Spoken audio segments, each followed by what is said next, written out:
আমার প্রিয় কলিজার টুকরা ভাইয়েরা, কানগুলো খরগোশের কানের মতো খাড়া করে আমার দিকে তাকান।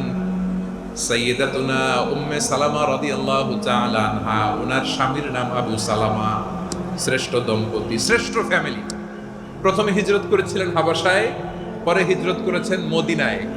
উহুদ যুদ্ধের পরে ওনার স্বামী আবু সালামা ইন্তেকাল করলো, শহীদ হলো। সুবহানাল্লাহ পড়েন। যখন আবু সালামা ইন্তেকাল করলো, উম্মে সালামা রাদিয়াল্লাহু তাআলা আনহা কেঁদে কেঁদে হয়রান। আর নবীর শিখানো বাণী অনুযায়ী তিনি বারবার পড়ছিলেন ইন্না লিল্লাহ। কি পড়ছিলেন? মুই কই যামু, কি হরমু, এগুলো বলেনি। কি বলছে? ইন্না লিল্লাহ। যেহেতু বিশ্বনবী বলেছেন, কেউ যদি বিপদের প্রথম ধাক্কায় পড়ে ইন্না লিল্লাহি ওয়া ইন্না ইলাইহি রাজিউন, আল্লাহুম্মা আজুরনি ফি মুসিবাতি ওয়া আখলুফ লি খায়রাম মিনহা, তাহলে এই বিপদে যে সে যা হারালো তার চেয়ে শ্রেষ্ঠ কিছু দিয়ে আল্লাহ তার বদল দিয়ে দিবে। এই হাদিস শুনে উম্মে সালামা রাদিয়াল্লাহু তাআলা আনহা ওনার প্রাণ প্রিয় স্বামী আবু সালামার ইন্তেকালের পরে চোখের পানি ছাড়ে আর পড়ে ইন্না লিল্লাহি ওয়া ইন্না ইলাইহি রাজিউন, আল্লাহুম্মা আজুরনি ফি মুসিবাতি ওয়া আখলুফ লি খায়রাম মিনহা। বারবার এই দোয়া পড়ে চোখের পানি ছাড়ে, এই দোয়া পড়ে চোখের পানি ছাড়ে, আর মনে মনে বলে আবু সালামার মতো ভালো মানুষ মদিনাতে নাই, আবু সালামার চেয়েও ভালো মানুষ মদিনাতে নাই। তার চেয়ে ভালো মানুষ কি করে আল্লাহ তাআলা আমারে দিবে? তার চেয়ে ভালো মানুষ তো আমি মদিনাতে দেখি না। চোখের পানি দিয়ে বুক ভাসায় আর নবীর হাদিসের উপর আমল করে পড়ে ইন্না লিল্লাহি ওয়া ইন্না ইলাইহি রাজিউন, ইন্না লিল্লাহি ওয়া ইন্না ইলাইহি রাজিউন। পড়তে পড়তে চোখের পানি ছাড়ে আর চিন্তা করে বিশ্বনবী বললেন, এই দোয়া পড়লে যেটা হারালাম তার চেয়ে ভালো কিছু দিয়ে আল্লাহ পুরস্কার দেয়। আবু সালামার চেয়ে ভালো মানুষ মদিনার মধ্যে আর কে হতে পারে? কি আজীব তামাশা, কি অবাক করা ঘটনা। কিছুদিন পরে দেখা গেল সাইয়্যিদুল মুরসালিন রাহমাতাল লিল আলামিন স্বয়ং বিশ্ব নবী উম্মে সালামাকে বিয়ের প্রস্তাব পাঠিয়েছে। স্বয়ং বিশ্ব নবী উম্মে সালামা রাদিয়াল্লাহু তাআলা থেকে বিয়ের প্রস্তাব পাঠিয়েছেন। উনি রাজি হয়ে গেলেন, বিয়ে হয়ে গেল। উনি হয়ে গেলেন উম্মুল মুমিনিন, আমাদের মা, পুরো মুসলিম উম্মার মা। চিৎকার করে বলেন আল্লাহু আকবার। তাহলে আমার প্রাণ প্রিয় ভাইয়েরা, বিপদে পড়লে আমরা পড়বো ইন্না লিল্লাহি ওয়া ইন্না ইলাইহি রাজিউন, আল্লাহুম্মা আজুরনি ফি মুসিবাতি ওয়া আখলুফ লি খায়রাম মিনহা। পড়বেন? পড়বেন না? যারা যারা বিপদ আসলে এই দোয়াটা পড়বেন এখন থেকে আওয়াজ করে ইনশাআল্লাহ বলেন। যা হারাইছেন তার চেয়ে শ্রেষ্ঠ জিনিস দিয়ে বদলা দিবে কে? বিশ্বাস হয়? একটু সন্দেহ লাগে মনে হয়, একটু সন্দেহ আছে? যাদের বিশ্বাস হবে তাদের কি আল্লাহ উত্তম বদলা দিবে, ঠিক কিনা বলেন? তাহলে বিপদে পড়লেই প্রথমে আমরা এটা পড়ব। দোয়াগুলো যদি এখন মুখস্থ না হয়, এই যে রেকর্ডিং হচ্ছে, পেয়ে যাবেন, কালকেই পেয়ে যাবেন। শুনে শুনে মুখস্থ করবেন। আমার মায়েরা, আমার বোনেরা, আপনাদের জন্য 3টি মাঠের অ্যারেঞ্জমেন্ট করা হয়েছে, আমি জানি। আপনারাও এই দোয়াগুলো পড়বেন, আপনার স্বামীকে শেখাবেন, সন্তানকে শেখাবেন, আপনার পুরো পরিবারটাকে জান্নাতের টুকরো বানিয়ে দিবে কে? তাহলে বিপদ আসলে প্রথমে কি পড়তে হবে এটা জেনে গেলাম। এরপরে বিপদ আসলে নিজেকে কি করে আল্লাহর কাছে সঁপে দিতে হয় এটাও জানার দরকার আছে না নাই? বিপদে প্রথমে ইন্না লিল্লাহ পড়লাম, ধৈর্য ধারণ করলাম, বিপদ থেকে উদ্ধারের সর্বোচ্চ চেষ্টা করলাম। আমার কাজ যখন শেষ, তখন আমি আমার এই বিষয়টা আল্লাহর কাছে সঁপে দিব। কার কাছে সুপর্দ করব? কার কাছে? বিপদে বললে কেমন করে নিজেকে আল্লাহর কাছে সঁপে দিতে হয়, আসুন সাইয়েদনা ইব্রাহিম আলাইহিস সালামের জীবনী থেকে জানি। আল্লাহর খলিল ইব্রাহিম আলাইহিস সালাম আমাদের মতো সমাজ ব্যবস্থা পায় নাই। আমরা জন্মের পরে আমাদের কানের ভেতরে আজান দিয়েছে কে? একামত দিয়েছে কে? আমাদের বাপদাদারা আমাদের কানে আজান দিয়েছে কি? দেয় নাই। আমাদের জন্মের পরেই তো আজান, একামত। বাড়ির পাশে মসজিদ, প্রতিদিন আজান, জুমার খুতবা, প্রতি মাসে মাসে তাফসিরুল কোরআন মাহফিল, মসজিদ, মিনারা, অভাব নাই, ঠিক কিনা বলেন? আপনি যেই সুন্দর ইসলামিক এনভায়রনমেন্ট পেয়েছেন, আমাদের ইব্রাহিম খলিল, উনিও কি এরকম পেয়েছিলেন? হ্যাঁ, উনি জন্মের পর পরে ওনার কানে আজান দিয়েছে কেউ? আমার প্রিয় ভাইয়েরা, আগা গোড়া একটা শিরকি পরিবেশ উনি জন্মগ্রহণ করেছেন। উনি ছাড়া ওই তল্লাটে একজনও আল্লাহর উপর বিশ্বাসী নাই। কল্পনা করতে পারেন? গোটা তল্লাটে, গোটা দেশে বিশ্বাসী মুমিন, আল্লাহর উপর বিশ্বাস স্থাপনকারী কয়জন? সবাই বলেন কয়জন? বাকি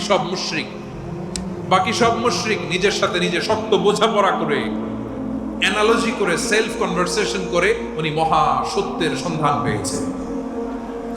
উনি আকাশের তারা দেখে ভাবে মনে হয় এটাই আমার খোদা, পরে দেখে তারা নাই, মনে মনে বলে না তাইলে এটা না। আবার চাঁদ দেখে বলে চাঁদটা বড় মায়া লাগে, মনে হয় এটাই আমার রব, পরে দেখে চাঁদও নাই, কয় না এটা না। এরপরে দ্বীপ প্রহরের জলজলে সূর্যটা খা খা করে গোটা পৃথিবীটারে রৌদ্র দিয়ে তাতিয়ে রাখে। তিনি ভাবলেন মনে হয় এটাই আমার রব, কারণ এটাই তো সবচেয়ে বড়।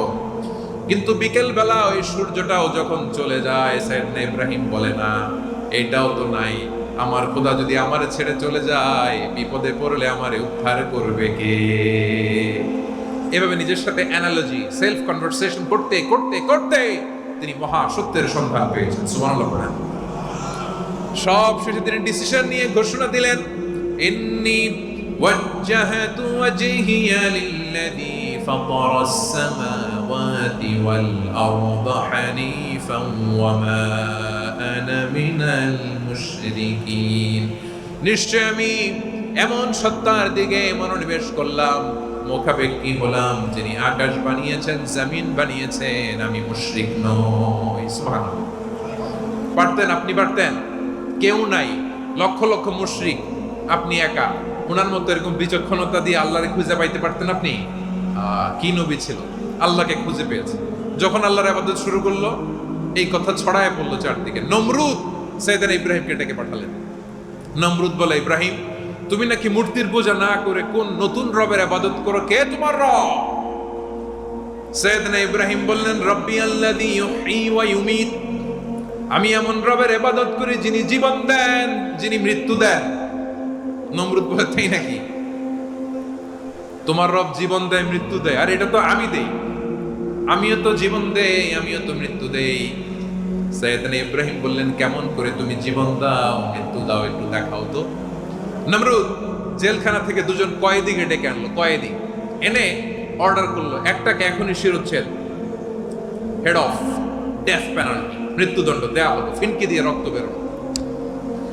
নমরুদ বলে, দেখো দুজনকে ধরে আনলাম, একজন কয়েদিকে দিলাম ডেথ পেনাল্টি, মৃত্যুদণ্ড, ওরে মৃত্যু দিলাম। আরেকজন যে দাঁড়িয়ে আছে, চাইলে ওরেও আমি মৃত্যুদণ্ড দিতে পারি, কিন্তু না, ওরে আমি দিব না, ওরে আমি বাঁচায় দিলাম, ছেড়ে দিলাম, মানে জীবন দিলাম। দেখো ইব্রাহিম, তোমার চোখের সামনে একজনরে মৃত্যু দিলাম, আরেকজনরে জীবন দিলাম। আপাত দৃষ্টিতে তাই তো, একজনরে তো জীবন দিল, আরেকজনরে মৃত্যু দিল। সাইয়েদনা ইব্রাহিম এবার বিপাকে পড়ে গেলেন। কিন্তু এক একজন নবীকে আল্লাহ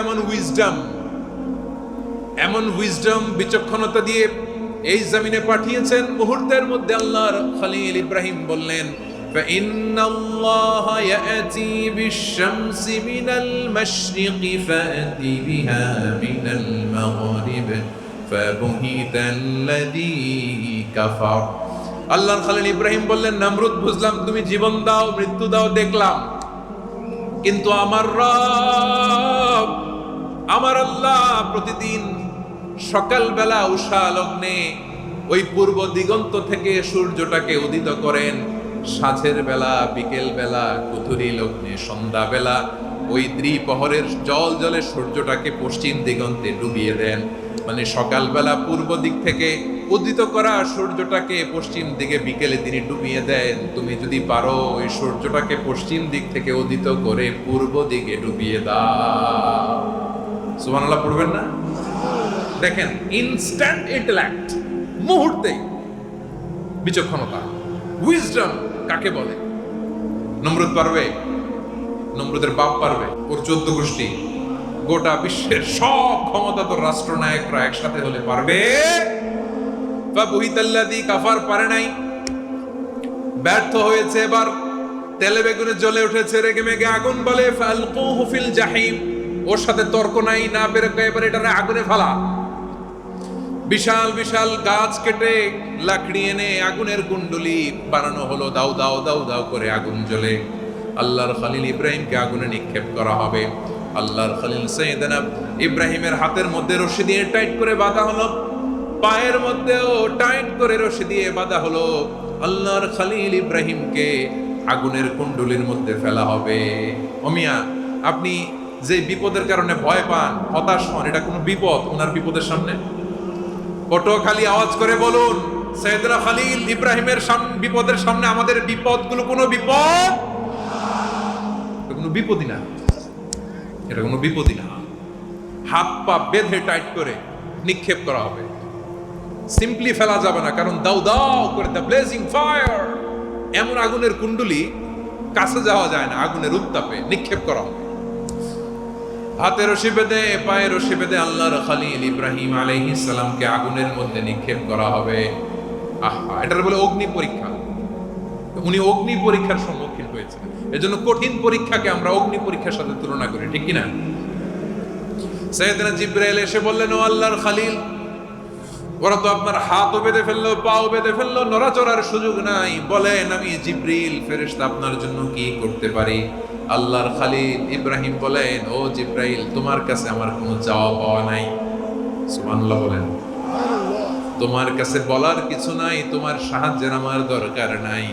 সাইয়েদনা ইব্রাহিম আলাইহিস সালামকে হাতে পায়ে রশি বেঁধে, হাত পা বাঁধা অবস্থায় জ্বলন্ত অগ্নিকুণ্ডে যখন নমরুদের দলবল নিক্ষেপ করবে, আল্লাহর খলিল কিভাবে নিজেকে আল্লাহর কাছে সঁপে দিয়েছেন, পটুয়াখালীর ভাইরা খেয়াল করে শুনুন। হাত পা বেঁধে আল্লাহর খলিলকে যখন নিক্ষেপ করা হবে, তিনি মুখ ফুটে বলে ফেললেন, হাসবুনাল্লাহু ওয়া নি'মাল ওয়াকিল। হাসবুনাল্লাহু ওয়া নি'মাল ওয়াকিল, আমার জন্য আল্লাহই যথেষ্ট, আমার জন্য আল্লাহই যথেষ্ট। তিনি আমার সবচেয়ে বড় গার্ডিয়ান, তিনি আমার সবচেয়ে বড় অভিভাবক।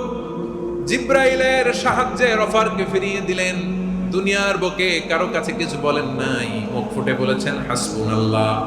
ও আমার পটুয়াখালীর প্রাণের ভাইয়েরা, খেয়াল রাখবেন, কোন বান্দা তার হাতে থাকে সব চেষ্টাটুকুন করার পরে মুখ ফসকে মুখ দিয়ে যখন বলে ফেলে হাসবুনাল্লাহ, বান্দা যখন হাসবুনাল্লাহ বলে ফেলে, ওই ব্যাপারটা ডিল করার দায়িত্ব স্বয়ং আল্লাহ আরশের উপর থেকে নিয়ে নেয়।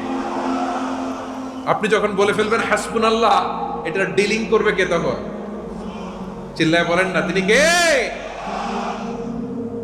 বান্দা তার সাধ্যের সবটুকু চেষ্টার পরে নতজানু হয়ে যখন বলবে হাসবুনাল্লাহ, আল্লাহ তুমি আমার জন্য যথেষ্ট, নি'মাল ওয়াকিল, তুমি আমার শ্রেষ্ঠ অভিভাবক, তখন তার কি দরকার না দরকার এটা ডিল করে স্বয়ং আল্লাহ।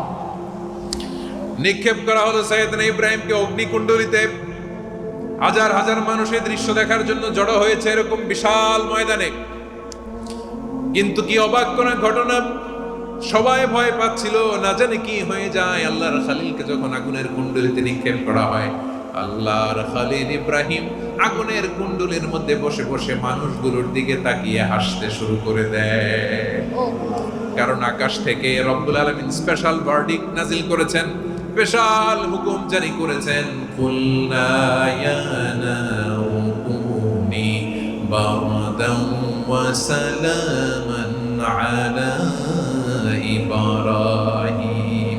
ও আগুন, খবরদার, সৃষ্টির শুরু থেকে তোকে একটা ধর্ম আমি বাতলে দিয়েছিলাম, তোর ধর্ম, আগুনের ধর্ম হলো যা পাবে জ্বালিয়ে সারখার করবে।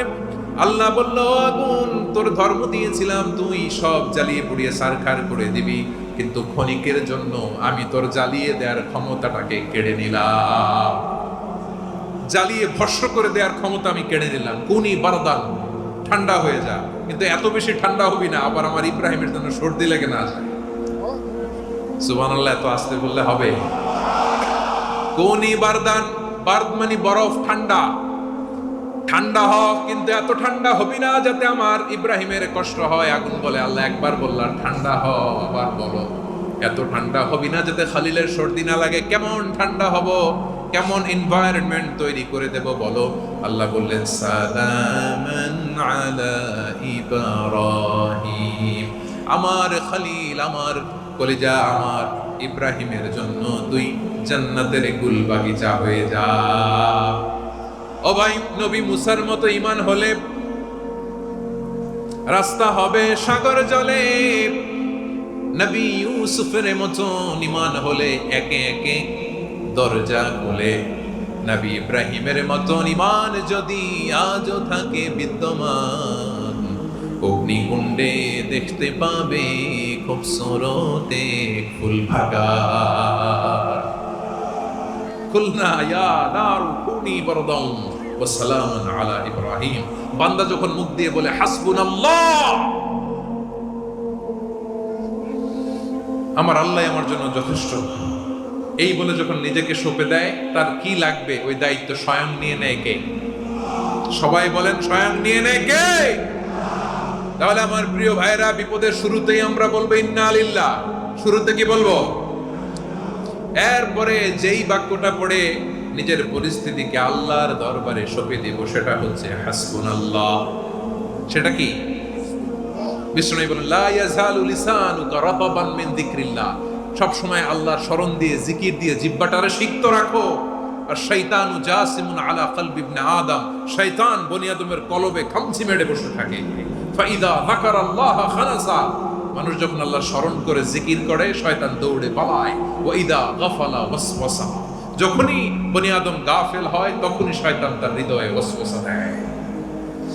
এজন্য বিপদে পড়লে ইন্না লিল্লাহ, নিজের সব টুকুন করার পরে, নিজের রোল প্লে করার পরে নিজেকে আমরা কি বলে সঁপে দিব? সবাই বলেন, সবাই বলতে হবে। আরো জোরে বলে, মনে থাকবে? বিপদে পড়লে প্রথমে ইন্না লিল্লাহ, এরপরে নিজেকে যখন সঁপে দিব তখন হাসবুনাল্লাহ।